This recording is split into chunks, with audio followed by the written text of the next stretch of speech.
about the process and stuff like that. Can you just like in as briefly as possible talk about like in your view, what is the stupid that we've been living in the past decade, and then why exactly is social media responsible for that? So the stupid, yeah, thank you for giving me the chance to really clarify that. Some people told me I shouldn't use the word stupid in the title because it seems insulting. So let me I be thought it was a clear. great headline. Yeah, but sorry, go ahead. Yeah, actually, the Atlantic, it wasn't my Yeah. title. The Atlantic A/B tested it, and that's the one that won. Okay. So, um, Technology, uh, man. yeah, technology, a lot of good things about it, Hmm. a lot of powerful things about it. Yeah. So Americans are getting smarter over the decades. IQ is rising Hmm. in our country and around the world. It's not that Americans are getting stupid. Um, what I argued in this Atlantic essay was that we have this new thing called structural stupidity. And just as you can have structural racism, even if nobody is a racist, you can have structural stupidity, even if no one is stupid. And so we see this in universities. This is where I really got onto it. I started graduate school in 1987, and universities have always been like these walled gardens where you can entertain ideas. And it was actually good to be provocative. And our patron saint is Socrates, who said he was the gadfly of Athens. And of Hmm. course, they put him to death for it eventually. But we always valued people who questioned received wisdom. We thought that was a good thing to do. But suddenly in 2014, 2015, we had this new thing happening where if you questioned received wisdom around sacred issues, especially race, gender, immigration, a few other topics, if you question received wisdom, the social consequences were so severe that you learned quickly not to question received wisdom. And then you would have just people saying and doing all kinds of stupid things.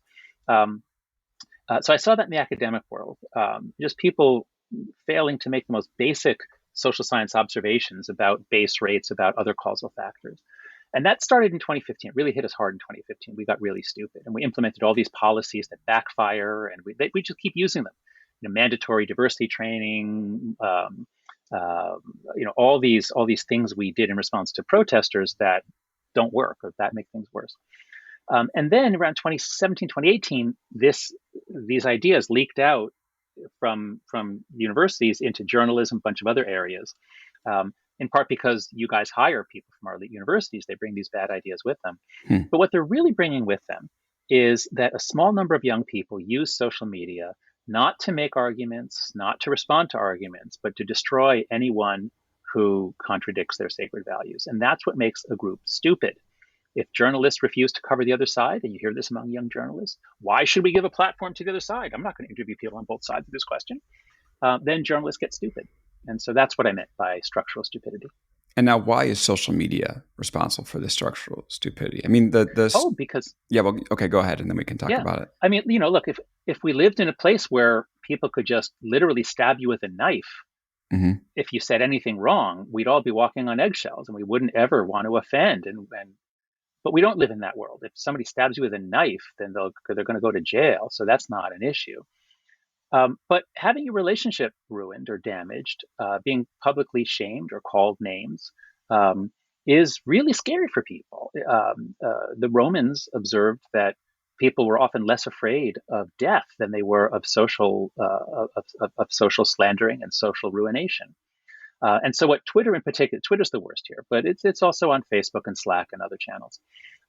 What Twitter did is it essentially gave everybody a dart gun where anybody could shoot a dart into anyone else. Like, imagine if you literally, like, if I were Hmm. to question anything about police violence or the gender gap in pay or anything, if I were to question that instantly, I would get shot with 20 darts, like physical darts penetrating my flesh, like really, really hurt.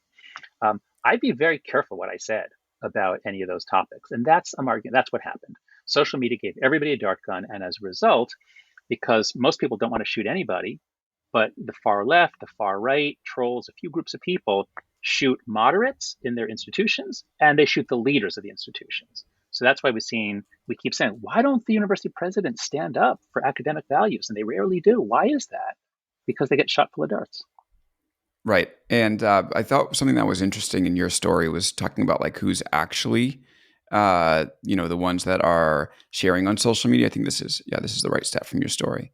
Let's Mm-hmm. see. Who's using what you call, these dark guns. Let's see. The furthest to the right, known as devoted conservatives, comprised 6% of the U.S. population. The group furthest to the left, the progressive activists, comprised 8% of the population. The progressive activists were by far the most prolific group on social media. 70% had shared political content over the previous year. The devoted conservatives followed at 56%. So talk about like who's actually shaping the conversation. And by the way, like before why don't you go ahead and then I'll ask my Okay, follow up on that. sure. Mm-hmm. Yeah. So most people, what I've seen throughout this, I began getting involved in this issues when campuses started going crazy in 2014, 2015. Most people are reasonable, decent, don't want to hurt anyone. Most students want to learn. Um, the problem is that a small number of people who want to display their morality and want to change the world um, use methods that they think will be effective, but that end up hurting people and backfiring for their cause. And so those numbers you gave, that was from the Hidden Tribes study by a British group, More in Common. They studied the American electorate, also the British electorate. What they found through cluster analysis is 7 groups of people, and the one on the far right is that that's the polite. They didn't say this, but you can see it in the report. They're authoritarians. They are the more narrow-minded. They are the more racist. They're the whitest of all the groups. So they are the second most politically active group. And if you ever cross the right, you're going to get death threats. It's very scary to cross that group on social media. But the group furthest left, the progressive activists, that's the second whitest of all the groups. It's actually very interesting. This is mostly young white people who have a kind of politics in which, again, they don't learn to make arguments. They don't persuade. They attack and intimidate. And that there's a role for that, I suppose, in politics in the public square, but not in universities, not in newspapers and journalism. So it's the right has really I've never met anyone on the far right practically in my life. But in universities, there are a lot of people, the progressive activists, who are sort of given, what's the word, not free rein. People sort of are very careful around them. And it has a really chilling impact on what we say, and therefore it prevents us from doing our jobs. In fact, I'd like to cite an article I read last year. Headline is "The Man Who Built the Retweet. We Handed a Loaded Weapon to a 4-Year-Old. The Button That Ruined the Internet and How to Fix It," by this guy, Alex Kantrowitz. That's right. So it's, and this is one of the points of my article that I didn't know until I teamed up with Tobias Rose Stockwell, who's a tech writer. Social media was not at all toxic in 2004, when the Facebook came out and MySpace. And if you're sharing photos of your dog, there's no problem. It really was the move to the news feed, and then especially the implementation of the retweet button, which became the share button, and then also the like button. But things just become much more engaging, algorithmicized, and viral. And that didn't start till 2009 with the retweet button. So you tell the story of this engineer, Chris Wetherill. And they thought that they were giving more people voice, and he's a progressive. He thought this is going to be great for Black people, for women, for all the groups that don't have voice. This really lets them get their voice out there. But what happens? They're exactly the groups that get swarmed and mobbed. They're exactly the groups that get most harassed. So I think this hyperviral these changes in architecture around 2009. That's what I focus in on. That's where I think the real problem is. Yeah, and I really like how you put it, how we moved from connection to performance. And, that's something I wish I thought of when I was writing this story, speaking with Chris about what the retweet and the share button has done to social media. But it did change the way that people use social media from, this is the way we connect with people, share something that our small group will be interested in. And then in the name of engagement, it became performance. How can I reach the most people? And often you do that by stoking outrage. Yeah. Well, that's right. And so I'd like to make a point here. This always bugs me when people say, "Oh yeah, sure, you're all critical of social media, but thank God we had social media during the pandemic. I mean, what would we have done without social media?" To which I say, yeah, can you imagine if all we had was the telephone and texting and Zoom and Skype and multiplayer video games and WhatsApp and all these other ways that we can communicate, and all we were missing was platforms in which you post, you write content, and then you wait and hope that others will like it, retweet it, comment on it. It's the performative platforms. That's what we're talking about. We're not talking about the internet. We're not talking about communications technology. Communication is good. We're talking about a small number of platforms where people do the labor, they create the content in exchange for prestige. That's what I think is destroying a generation in terms of mental health. And that's what I think is most damaging to democracies. So let me see if I can sum up what the argument is here, really, is that social media is being used very effectively for outrage. And it's the people on the furthest, most extreme parts of their parties that end up being the ones that want to stoke the outrage the most, hence creating this kind of stupid moment in US politics where we're being ruled by the extremes. That's right. Let me add two things to that. There are two other groups that use this very Mm-hmm. effectively. One is trolls, and Mm-hmm. these are men. They're almost always men. I've never heard of a female troll who enjoy harassing, burning things down, causing trouble. It's like the Joker in the Batman series. Right. So they're men who are extremely disagreeable. They get banned from platforms. So each man used to just be able to be an asshole to a few, dozen or 100 people a year. Now they can be an asshole to millions of people a year, and that just turns people off. It makes people shut up. It makes people leave. And the fourth group is Russian agents. The Russians began what they called active measures against the U.S. sort of in the 1920s under Lenin, but with a big Mm-hmm. increase in 1957 or 59. They authorized this program to really try to mess us up, divide us, make us hate each other. So they used to have to send people over from Russia to do that. And but once with social media, they were studying it. Obviously, this is not the Soviet Union anymore, but of course, Vladimir Putin is a KGB agent. We're his enemy. So they literally turn on the switch in 2013. And here I'm drawing on Rene DiResta's work. Mm-hmm. They turn on the switch in 2013 to really go live with their efforts to mess us up. This is before Trump declares his candidacy. So social media has been a gift to America's enemies as well as to America's assholes. Oh, that's pretty nice. Maybe we'll put that on That's the good. pull quote. Yeah. So then let, I have some questions to ask you about this. First of all, if we're going real stupid, how do you explain the fact that that Joe Biden, who's as centrist as they come, sort of a right-leaning Democrat, is the president of the United States right now, Mm-hmm.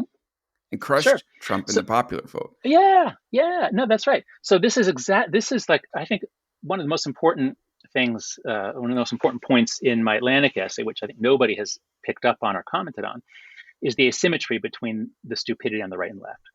And so, so if you're on the left, you see the stupidity of the Republican Party, and it is undeniable, and it is criminal, and it is beyond anything we've had in American history. I mean, they tried to steal an election. They stole a Supreme Court seat, with McConnell. Mm-hmm. The Republican Party is horrible. I hate them. I want them to fail over and over again, and I've been trying to help the Democrats since 2004 to do it. There is no contest here. The Republican Party is the stupid party. They shoot their moderates. They don't have any more moderates other than Liz Cheney and a couple, but they used to have more Mm-hmm. than three, and now they're down to whatever, just a couple. The Republican Party is a stupid party, no doubt about that. Now, if you talk to conservatives, however, what you see is a big asymmetry that liberals don't get. It's not the Democratic Party that's stupid. The Democratic Party has moderates and the far left. And guess who wins? Usually the moderates. Hmm. So the Democratic Party is a functional party. They have debates. The moderates usually win. There's a big asymmetry. The stupidity on the left is the cultural left. The stupidity on the left is the progressive activists. And I'm not calling them stupid as people. I'm saying because they use intimidation rather than persuasion, Mm-hmm. the far left now in America does not persuade people. It wins by intimidation.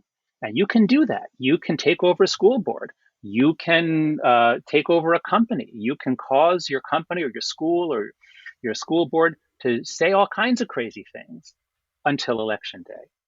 Election Day is the one day every other year when it actually matters what most people think. And this is why the Democrats can't win. This Mm-hmm. is why I'm almost giving up on them. I mean, I've been really hoping that the Democrats can beat the Republicans 3 elections in a row, and that would cause the reform. There are smart reformers in the Republican Party who want to make it a middle-class party. I want them to win. But I finally realized the Democrats can't win 3 elections in a row because the cultural left, now empowered by social media, is so good at Pyrrhic victories. A Pyrrhic victory is one where Mm-hmm. you win the battle, but the cost is so high that your side ultimately loses. And so what the Democrats have, what the progressive activists have done on police reform, on education, on COVID, on so many things, on COVID restrictions, what they've done is they keep winning victory after victory that is so offensive to people in every ethnic group. Let me make this clear. the Hidden Tribe study and others Hmm. find that majorities of everybody hate wokeness. Black, white, male, female, even majority of Democrats don't like wokeness. But because of social media, a small number of progressive activists are able to prevail. So back to your question, yeah, Joe Biden won because the Democratic Party is not insane. But the Democrats are likely to get wiped out because most people really hate what the cultural left is doing in their schools, their companies, and their country. Right. And it goes without saying, but Biden is old as hell and doesn't seem like there's a strong bench behind him. That's right. That's extremely Um, concerning to me. So yeah, yeah, yeah, the picture of politics in the U.S. is pretty ugly right now. it's a mess. So I do want to, kind of ask you this, like this one thing we haven't covered yet, and then we're going to go to break. But how do you balance the need between like needing to have accountability for folks and then the fact that sometimes, people you might not like are the ones that are bringing this accountability to people? Like social media can be good for a number of things. It can make good connections, and it can definitely, when there are evils, like it can help, call out those evils and make sure that, they don't have quarter. Because before this, you know, I'm not saying this whole call out culture movement has been good, but I'm trying to at least make the argument and have you respond to it. Before this, there were some really nasty people running a lot of very powerful Hmm. organizations, and it's a lot more difficult for them to do that. And I think that's a good thing. Yes.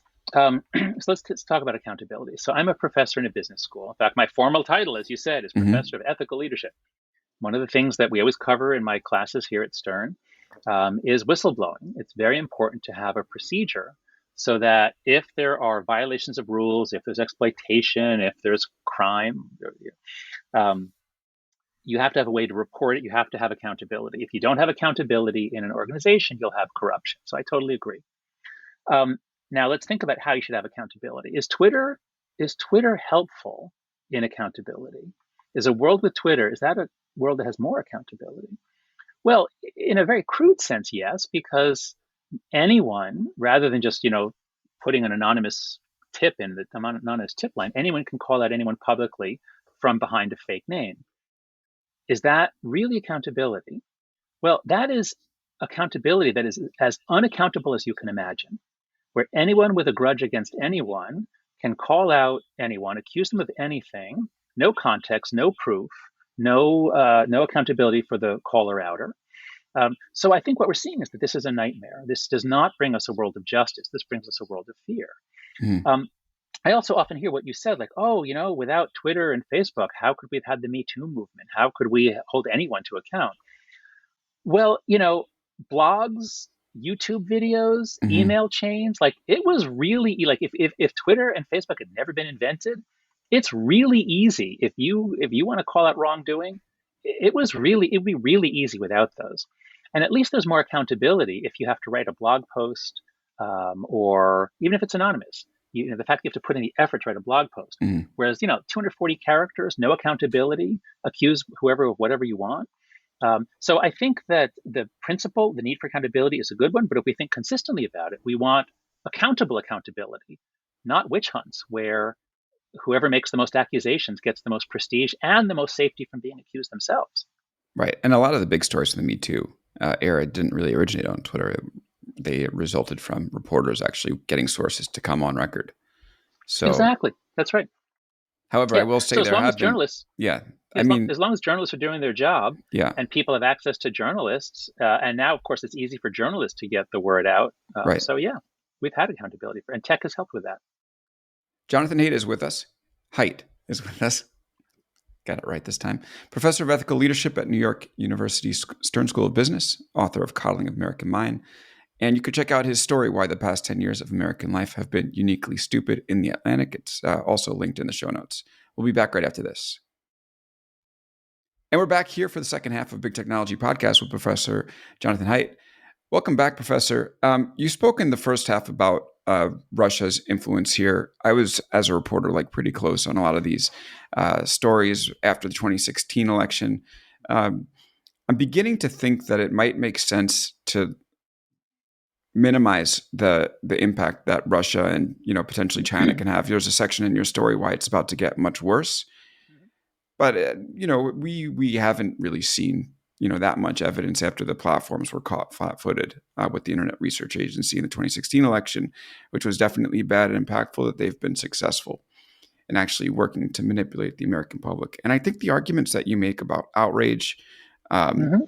and the loss of the center are so strong that I do wonder if we need to think about like AI powered Chinese propaganda and Russian disinformation, where we're just not seeing it as a concrete problem that we're dealing with today. So can you Okay. explain a little bit Yeah, about sure. why you bring them into the argument? Yeah. So this is question 5 in the review. Does social media enable foreign governments to increase political dysfunction in the United States and other democracies? And if you go there, you'll find that there are a number of studies giving evidence that they have been active and they have been working on it. And you'll find some studies in section 5.2 is where we collect the ones that are contrary, that seem to say that, well, actually, the reach may not have been that big, and most of the people who encountered this stuff already believed it.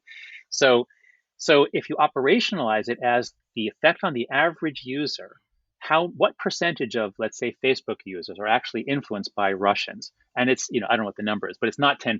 It's a very small number. So you say, oh, it's a small number. I guess we don't have to worry. That's one way to operationalize it. But look at it this way. The story that AIDS was created by a government lab in, I think, Fort Detrick, Maryland. This was one of the Russians' many successes in the 20th century. They put it into a small Indian newspaper, which I think they funded or fronted. It was a little English language thing in India. That's where the story started. And then other newspapers report it, and that's the source. And now other newspapers report these other newspapers, which are more credible. And before you know it, Mm-hmm. around the world, there's this idea that AIDS was an American conspiracy. But how many people read that Indian newspaper? Probably 7 or 70, whatever. So you might say, look, the Russians put like only 70 people saw it. So come on, it doesn't mean anything.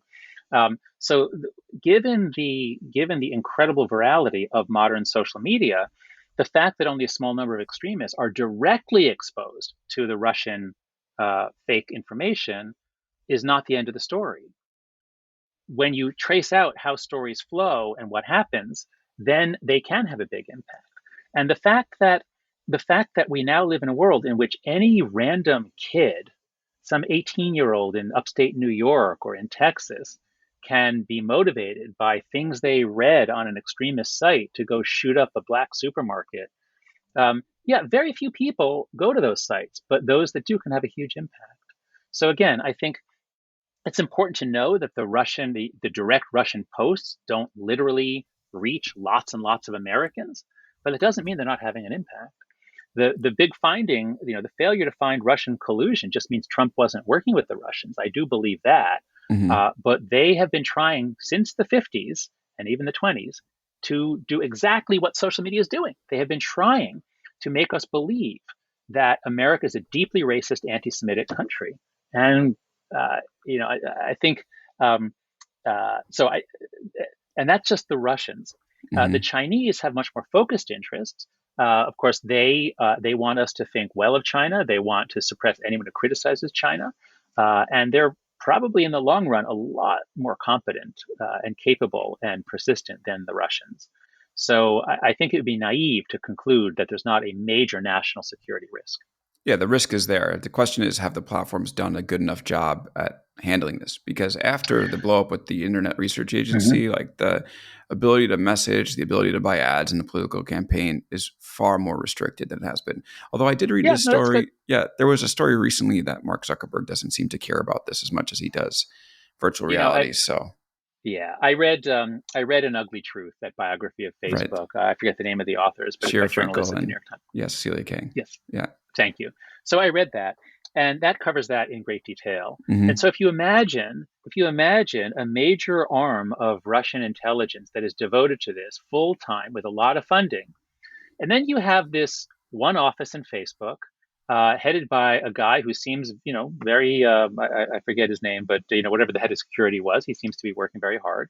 And he's Hmm. got a bunch of employees, and they've got a Stamos. thousand He's different. gone now, though. That's it. Yeah, Okay. he works All right. at So, Stanford. So. so it's kind of comical and Hmm. sad if you see this dedicated branch of the Russian military, and up again, and the defense is this guy and a few dozen, maybe it's 100. I don't know how many people he has, but they're working on lots of problems, and this is not their top priority.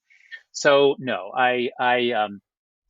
yes, of course they took some easy steps, but there is no way they can get a handle on this. This has to be, and I think they call for this. This has to be a sort of a government-wide partnership coordinated between the CIA, the FBI, NSA, Facebook, Google. They all have to be working together. And as far as I know, they're not. Or at least they're not working in a coordinated way. Right. Look, the question underlying a lot of this is, whose responsibility is it? Is it the platform's responsibility, or is it our responsibility? And I think Wait, that our like citizens? Is it just, us citizens' responsibility to not get hacked by the Chinese and Russians? no, I'm talking about like the broader discussion that we're having. Obviously, like, we alone, well, we can practice good in OPSEC, but we're kind of powerless when it comes to going up, you and I, against China or Russia. But I'm talking about this broad discussion of the ills of social media, what it's turning our society into. Oftentimes, this discussion leaves out the fact that there's a supply and a demand problem, that there are people who are responding to these incentives and pushing it as well. I'm curious from your perspective, when you think about the problems with social media, I mean, how much of this is on us to look inward and engage in healthier behaviors? I mean, it's kind of interesting even looking at it in contrast with the coddling of the American mind, where it's like, this is something that we are doing versus this is something that social media platforms are doing to us. Yeah. I know social media was part of your book, but I'm curious how you think about the balance. Yeah. So in the social sciences, we talk a lot about like the prisoner's dilemma, commons dilemmas. There are all kinds of situations that you can engineer in which each person pursuing their self-interest ends up that the group is much worse off than otherwise. And so, in the prisoner's dilemma, if two prisoners committed a crime together, and if they're caught, and if they both agree to keep quiet, then the DA can't get them on major charges. But the DA says to each one, if you turn evidence against the other one, I'll go easy on you. But if they both turn evidence, then you're both screwed. And so it's very hard to get out of a prisoner's dilemma. Now, commons dilemma is a prisoner's dilemma generalized to N people. N can be 1 million, it can be 7, whatever. So the clearest case is Instagram for 10-year-olds. So no parent wants their 10 or 11-year-old on Instagram. But yet, sixth graders, in my experience, both my kids, when they started sixth grade in New York City public schools, they said, Dad, everyone's on Instagram. Can I have an account? Now, how did that happen? Well, it's a commons dilemma. Each kid says to his mother, Mom, everyone's on Instagram. I need to be on Instagram. Now, none of us want the kids on Instagram, but we don't want our kid cut off. So this is a trap that they've set for us, and they know about, and they won't do anything about it, because if they do keep kids off below 13, then the kids will just go to TikTok. So I understand why Instagram doesn't do much about underage use, but it's a trap. And so no, I don't put this on the parents or on the kids. The platforms have set a trap. Most of the kids are falling into it with disastrous results for their mental health. This is on the platforms. And the platforms, because of the competition between platforms, can't solve it. So the classic way that economists tell us to solve these dilemmas is with government regulation. So I'm a big fan. Senator Bennett of Colorado has a bill to actually have a new regulator of social media. When radio and television came in the 20th century, we had no way of dealing with them. And so we created new agencies, the FCC, for example. We had to have a new government regulator that had expertise and had some ability and jurisdiction to do something about radio and television. And I think the same thing is happening now. There is no government agency that has jurisdiction over social media. It doesn't go out over the airwaves, so it's not FCC. There's antitrust issues that can be regulated, but that's a small part of the problem. So Bennett's bill would actually create a regulator that could understand these traps and recommend ways out.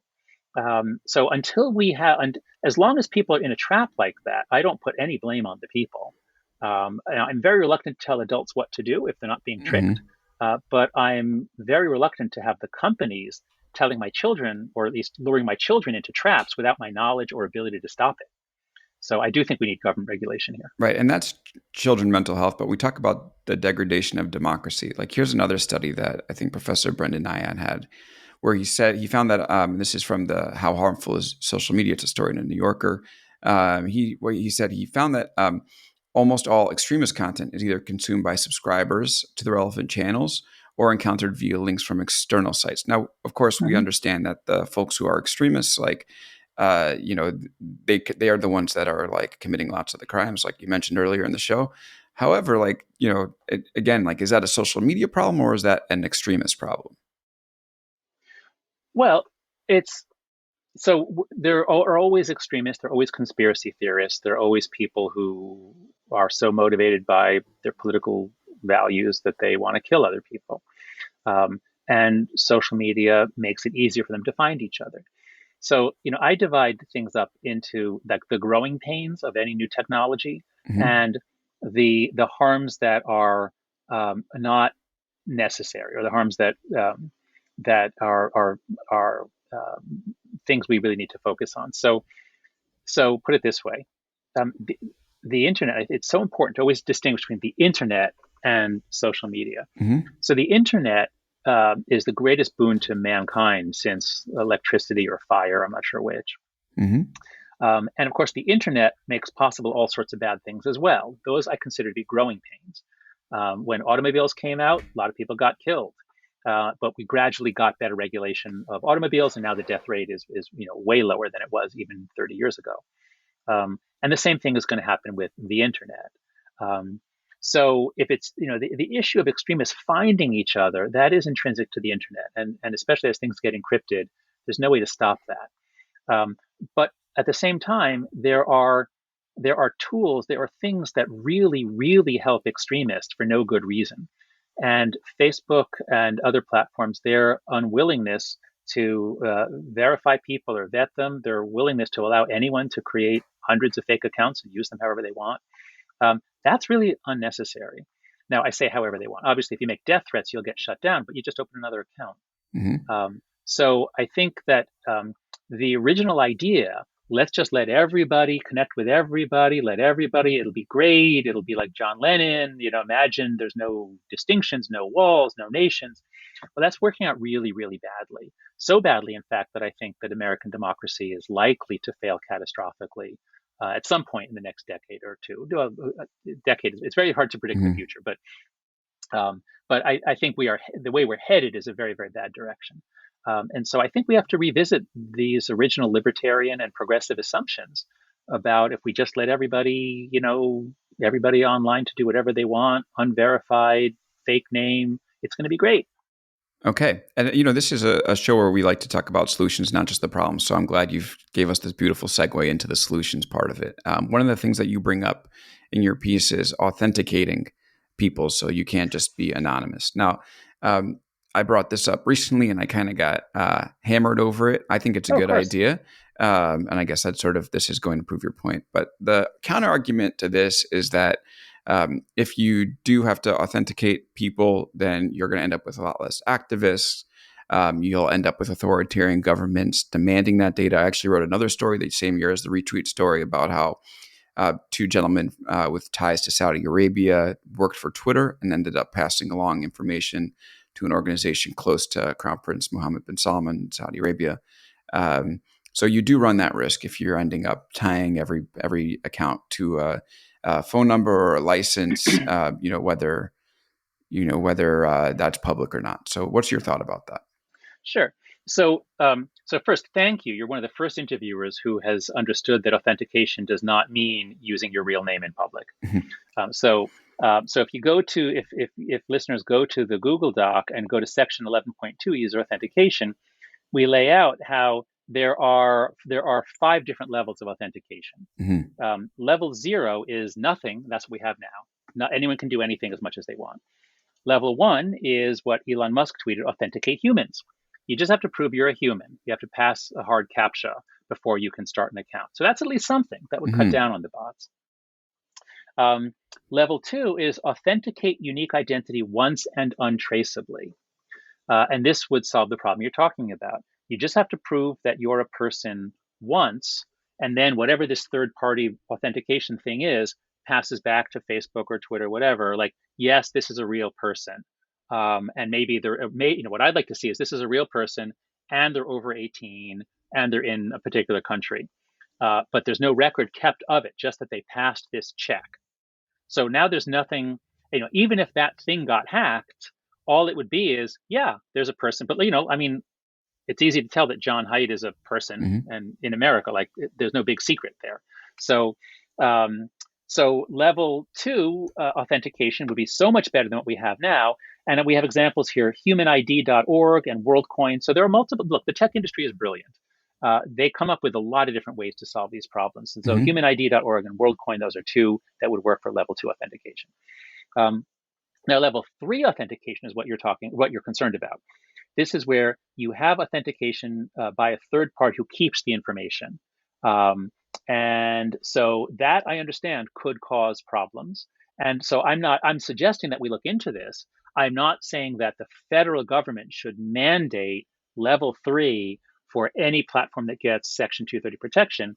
But I would like us to consider that the federal government mandate that if you want the benefit of Section 230 protection and this incredible freedom from lawsuits that only you and the gun lobby have because of lobbying, if you Hmm. want that, you have some minimal responsibilities to keep off bots, Russian agents, and children.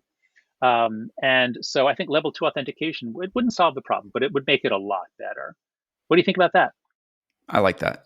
I think that's actually a All much right, more nuanced you're gonna get solution. creamed for saying you liked it, but thank you. No, I think it's look. It's crazy sometimes to be talking about social media. I'm sure you know. If you're in the process of inquiry, just trying to figure things out, you can have the mob come after you, as you know I have, and I'm sure you have as well. But hey, if we don't have these conversations, then we're not going to end up in a good place. So I'm glad we're doing it. I think that's a good point. Thank you. Yeah. All right. Let's talk about one last thing before we go, which is virality. It's you may or may not have mentioned this in your story, but you obviously cited the retweet story. I mean, folks can go and read it. I'll drop it in the show notes. But like, my thought has always been, at a certain point, you got to make people copy and paste the links as opposed to just hitting retweet. That will create much more thoughtfulness. It's surprising to me that this hasn't caught on at all. After having read the story and written about this dart throwing that you mentioned in your story, what's your view on virality? How do you think it needs to be changed, if at all, to bring Oh this yeah, stupid a little bit yeah. less No, I mean dumb? virality. Yeah, so virality is is what brought down the Tower of Babel. Is my argument Hmm. that social media wasn't the whole problem. A lot of the polarization problem predates social media, but the ability of anything to go viral at any moment means that people are walking on eggshells. Even seventh graders are walking on eggshells because any little thing they say could blow up within their school or beyond their school. So virality is the problem. And so my one thought about that, because yeah, I agree with you. I mean, it would be great if we put friction in, make people copy and paste, but in a competitive marketplace, if customers don't like that, they'll go to a market that that doesn't require those hassles. But I like to think about it this way. At present, on some platforms, particularly Twitter, the more of a jerk you are, the more successful you are. Now, that I mean, obviously, in some subsets that's not true, and in some subsets it is. But the hyper virality of Twitter shapes people. I mean, you can see people losing their minds, and I can see professors who used to be reasonable people. They get trained in almost a behaviorist reinforcement mechanism. They turn into jerks. Well, that's because Twitter incentivizes being a jerk in order to go viral. Hmm. Um, what I'd like to see is an alternate platform um, compete with Twitter in which the incentive is to not be a jerk. The incentive is to be productive. And at that point, then maybe like all the, there still would be, I'm not going to, we can't put Twitter out of business, but the only people left on Twitter would be like watching, what is it, professional wrestling. Like people want to watch Hmm. professional wrestling can go to Twitter, but people who want to keep up with the news could then move to this alternate, the anti-Twitter site. And one way to do that, I'll just float this idea on the Big Tech podcast, and I hope people Hmm. who know better will tell me. Um, uh, One idea, which I talked over with Reid Hoffman, and he seemed to think had some promise, is what if you had multiple ways of coding users, not individual tweets, let's say, but you code individual users for how much they are trollish or troll-like. So people who they just attack a lot, there's a lot of obscenity, there's no depth, no complexity, no nuance, they're trolls. Um, so suppose you have AI rate this, you have Hmm. crowdsourcing rate this, and you have experts rate this. You have three different ways to do this, and you can play them off each other to figure out. Anyway, the point is you can get a rating of trollishness. And suppose everybody gets a trollishness rating from 1 to 5. And when you sign up for Twitter, you have a switch set at 4, which means you will see everybody who's 4 and below. But if someone's a 5, you Yeah. don't see them and they don't see you. This is very Hmm. important. They don't get to see my tweets because they disappear. Why should such people be in the public square? Hmm. If Twitter is essentially the public square, we shouldn't have people who are just stabbing people and shooting people and urinating on people. Like, they don't belong in the public square. They're Hmm. nuisances. So some people might lower it from a 4 to a 3 or a 2. And if we did that, then the incentive would be to not be a total asshole. That's what I'd like to see. That's the way that I think we could create much better environments for that. Social media could be a much more constructive part of our democratic deliberation, because right now I think it's really bad for democratic deliberation. Yeah, I agree with that. I think it's kind of tough to figure out exactly what trolling behavior is. So much of this, one of the biggest problems with social media is so much of it is in the gray. Like, I even wrote a tweet this weekend about how I liked yellow cabs and how people might want to give them a shot outside of Uber.